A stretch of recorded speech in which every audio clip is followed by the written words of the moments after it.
చేతిలో ఫోన్ లేదు, జేబులో డబ్బు లేదు, ఇంట్లో ఏసీలు కూలర్లు లేవు. అయినా సరే ఆ తరం మనకంటే ఎక్కువ ఆనందంగా, ఎక్కువ ఆరోగ్యంగా 100 ఏళ్లు జీవించింది. ఇది నిజం, పచ్చి నిజం. మనకు జన్మనిచ్చిన, జీవితాన్ని నేర్పిన గొప్ప తరం ఒక్కొక్కరిగా శాశ్వత వీడుకోలు చెబుతోంది. వారితో పాటే వారి విలువలు, ఆప్యాయతలు, వారి జీవన శైలి కూడా నెమ్మదిగా మసకబారుతోంది. మన కళ్ళ ముందే ఒక శకం నిశ్శబ్దంగా ముగిసిపోతోంది. ఆ తరం గొప్పతనం ఏమిటి? మనం ఏం కోల్పోతున్నామో ఒక్కసారి వెనక్కి తిరిగి చూద్దాం.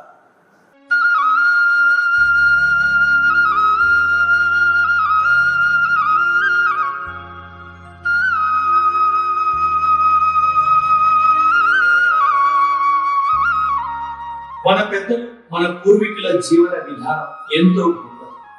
అన్నం తినే ముందు పక్కవాడి ఆకలిని గుర్తించిన తరం అది. వాడు ఇప్పుడు నేను అనలేదు, మనము అని జీవించాడు. ఇల్లు చిన్నది, కానీ మనుషుల మధ్య ప్రేమ విశాలంగా ఉంది. వారు డబ్బు కన్నా బంధాలు ముఖ్యమని నమ్మారు. ఆస్తుల కంటే ఆప్యాయతలకు విలువ ఇచ్చారు.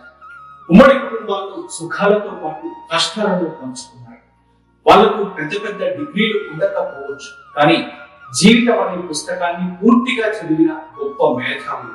గడియారం లేకుండా సూర్యుడిని చూసి సమయం చెప్పగలిగారు. క్యాల్కులేటర్ లేకుండా నోటి లెక్కలతో లాభ నష్టాలు బేరీజు వేసేవారు.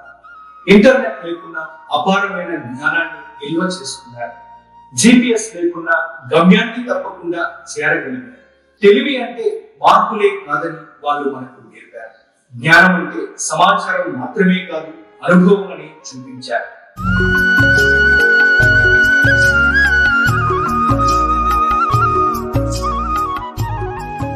ఆ రోజుల్లో వారి చేతిలో మొబైల్ ఫోన్ లేదు, కానీ మనసు విప్పి మాట్లాడుకునే స్నేహాలకు లోటు ఉండేది కాదు. ఈ రోజు మన దగ్గర ఫోన్లు ఉన్నాయి, కానీ మనుషుల మధ్య దూరం పెరిగింది. ఆ రోజుల్లో టీవీలు లేవు, OTT లేదు, యూట్యూబ్ లేదు, కానీ వీధి నాటకాలు ఉన్నాయి, బుర్ర కథలు ఉన్నాయి, హరికథలు ఉన్నాయి. అప్పుడు మనుషులే వినోదం, మనుషులే సంబరాలు. ఆనాటి కాలంలో ఏసీలు లేవు, కూలర్లు లేవు. ఆరు బయట మంచం వేసుకుని జాబిల్లి విడుదల చల్ల గాలిలో హాయిగా నిద్రపోయేవాడు. వారికి మినరల్ వాటర్ తెలియదు, బావి నీళ్లు, చెరువు నీళ్లు తాగారు. వారికి తెలిసింది పిజ్జాలు, బర్గర్లు, ఫాస్ట్ ఫుడ్స్, ప్యాక్డ్ ఫుడ్స్ కాదు. వేల పీచు మిఠాయిలు, జొన్న రొట్టెలు, సద్దన్నం. రాళ్ళు తిన్నా అరిగించుకునే జీర్ణశక్తి వాళ్ళది. వారు జిమ్ కు వెళ్ళలేదు, కానీ రోజంతా చాకిరీ చేసి చెమట చిందించి శరీరాన్ని దృఢంగా ఉంచుకున్నారు.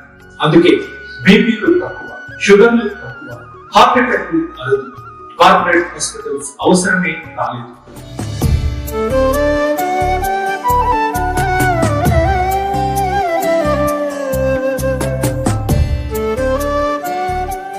నాటి రోజుల్లో 6 ఏళ్లు వచ్చే వరకు పిల్లల బాల్యం ఆటపాటలతో నిండేది. ఆ తరువాత పైసా ఫీజు లేని సర్కారు. టీచర్ దండిస్తే ఇంట్లో ప్రశ్నలు కాదు, ఇంట్లో మరో 2 గంటలు. క్రమశిక్షణే జీవితానికి పునాది. అందుకే ఆ తరం పిల్లలు దృఢంగా ఉంటారు, బాధ్యతగా ఉంటారు. వ్యాపారంలో అంతి లేదు, జీవితంలో మోసం లేదు. నీతి నిజాయితీ వాళ్ళ శ్వాస. కష్టాన్ని ధైర్యంగా ఎదుర్కొన్నారు. త్యాగాలతో పిల్లల భవిష్యత్తును నిర్మించారు. ఆ తరం లాంతర్ల కాంతితో మన జీవితాల్లో వెలుగు నింపింది. ఈ తరం కరెంటు దీపాల వెలుగులో చీకట్లను పెంచుకుంటారు. అందుకే వీడ్కోలు పలుకుతున్న ఆ తరం నుంచి ప్రేమ, విలువలను, ఓర్పు, సహనాన్ని నేర్చుకోకపోతే మన భవిష్యత్ నిజంగా అంధకారం. వారు ఉన్నంత కాలం వాళ్ళను ప్రేమగా చూసుకున్నారు. వాళ్ళ మాటలను ఓపికగా వింటారు. వాళ్ళు నడిచిన బాటలో కొంతైనా నడుస్తారు. వాళ్ళే మన మూలాలు, వాళ్ళే మన పాత తరాన్ని గౌరవించదు.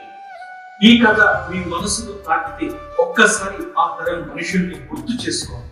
వాళ్ళ చేతిని ప్రేమగా పట్టుకుంది. అదే వాళ్ళకు మనం ఇవ్వగలిగిన అతిపెద్ద గౌరవం.